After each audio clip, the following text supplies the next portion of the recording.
Thank you, Lord. So 10th harvest, edad 65 days. May nagtanong anong variety. Again, Galaxy Max. Ilang cans? 3 cans. No? So 65 days, Galaxy Max, 3 cans. 10th harvest. Again, 2 days gap. 3 times a week yung harbisan. Timo sa daw? No? Tapos 3-man show. Time check, marapit na alas 10. Kasi tatlo lang.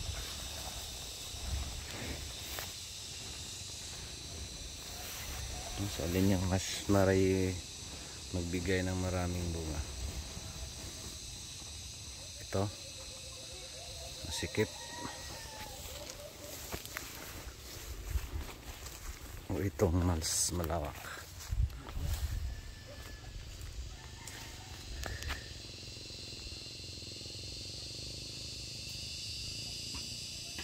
No?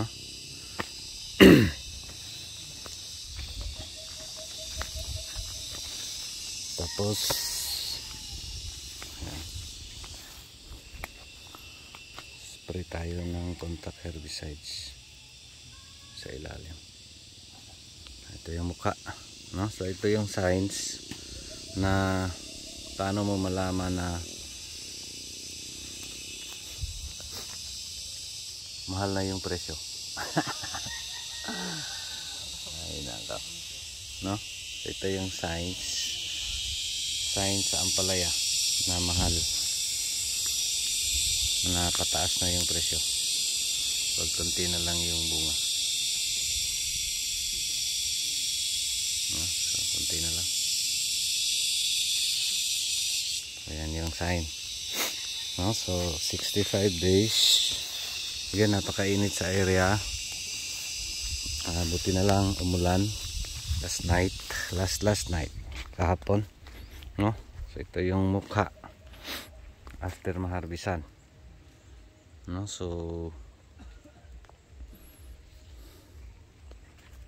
practical tips, okay lang ba mag spray ng herbicides dito sa ampalaya, no? Doon sa mga baguhan, yung mga magagaling, di na kailangan yan, magaling na yan eh. So doon tayo sa mga baguhan para mas magmura pa yung ampalaya. Tanim tayo ng ampalaya lahat, di ba? So di tayo natatakot na magtuturo dahil baka magmura yung ampalaya. Sige, magtanim tayong lahat ng ampalaya. Ano? So 2 days after, spray tayo. Gamit natin yung contact. So ginamit natin mas mura. Gumamit tayo ng Dead Shock contact herbicides. Grabe yung init guys, maski naulanan last night. Ito laos pa rin. So nag-a-adjust pa yung ampalaya natin kasi grabe yung init, no? So okay lang ba mag-spray ng contact ng herbicides dito sa ampalaya? Again, pa yellow na yan. So nisprayan natin kasi grabe yung damo, tapos maulan na, no? So maka-abala yan sa pag-aabono natin, no? So ginawa natin ay nisprehan natin ng contact herbicides. So pwede din dyan pupugaran ng mga insekto, no? Pero yung pinagsprehan natin dito lang sa beds mismo, no? So medyo yellow na, I don't know, maklaro nyo ba, medyo yellow na. Tapos dito yung mga di na natin inisprehan, no? So okay lang ba? So anong mangyari? Yan guys, nasusunog yung mga dahon sa ilalim, no? Tapos yung bunga mas kina-isprehan ay okay lang, provided contact, no? So di tayo nag-mix. Dalhin natin to guys. Di tayo nag-mix ng sticker natin yung Ariel kasi ito ay may tanim, no? Mas madali yung malaya or malanta or mabulok o yung mamatay pag may halo pang Ariel, no? Ito yan, pag matamaan talaga kasi yung contact, lahat ng tatamaan sa contact ay patay, no? So yan yung prinsipyo ng contact herbicide. So careful. So sa atin gumagamit tayo, medyo mahaba na, tapos may paraan din tayo para walang hangin, no? Gumamit tayo ng cover, DIY cover.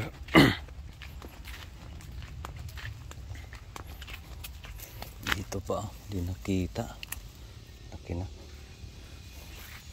No, so yung mga nasprayan sa ilalim guys ng contact, yung mga bunga ay okay lang, no?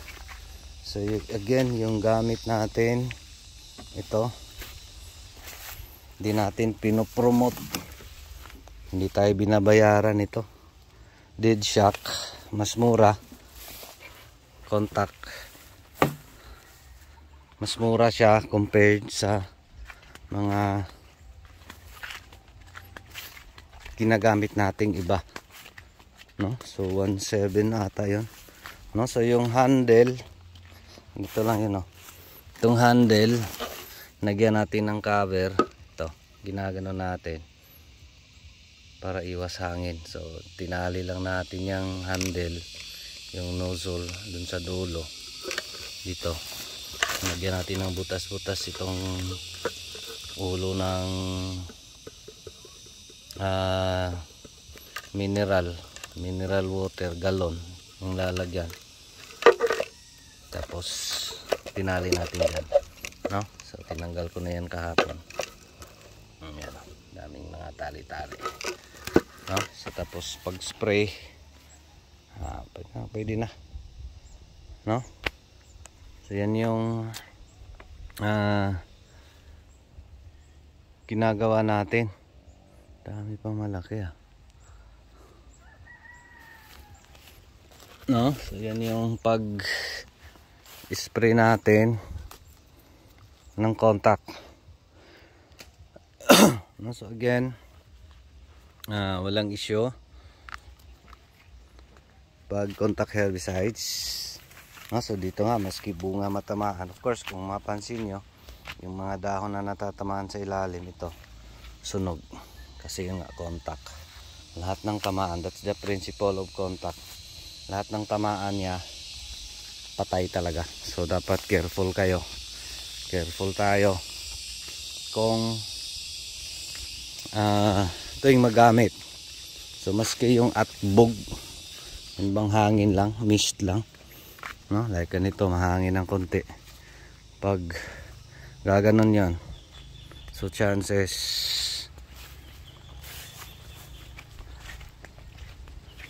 masisira yung tanim mo, no? So mangungulot kasi nga nakaamoy. So mayroon ding mga remedy, gusto mong hindi maamoy yan, no? Doon sa mga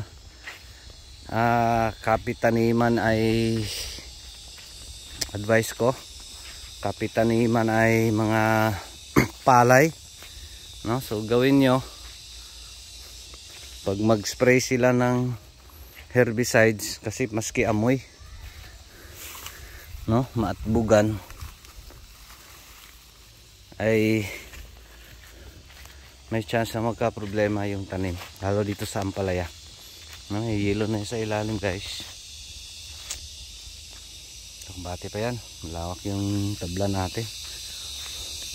So gagawin ninyo, pag may kapitaniman kayong palay, so dapat alam mo kung kailan mag-spray yung kapitaniman mo ng herbicides. Tapos pwede ka mag-spray, unahan mo, mag-spray ka muna ng downy, no? Try nyo lang para hindi maamoy yung herbicides. Only dito sa atin is nasa ilalim lang, so walang issue, no? So patay na yan, yelo na, no? So yan yung update ng ating ampalaya, edad 65 days, pang 10 harbisan. To discap ngayon. So yan yung tips natin, no? Okay lang ba? Again, walang issue, provided susundin nyo lang yung yung dosage pala, 80 ml per 16 liter or 1 liter per drum. Pero sa akin, hindi ako nag 1 liter para makatipid. 800 ml, 800 ml lang per drum yung timpla ko nito, no? So dito, siga, grabe yung damo. Ayan, tigok na. So by next week, wala na yan, yelo na yan, no? So yan yung practical tips natin. Sana nakatulong. Tanim tayo ng ampalaya lahat para mag-stable yung presyo. Debitaw, again sa atin is iba tayo ng area, iba ng panahon, no? So again sa akin is si Lord na yung bahala. Mahirap man, no? Lalo ngayon yung presyo mura dito, di makabayad to, guys. Di makabayad sa kapital, di makabayad sa utang.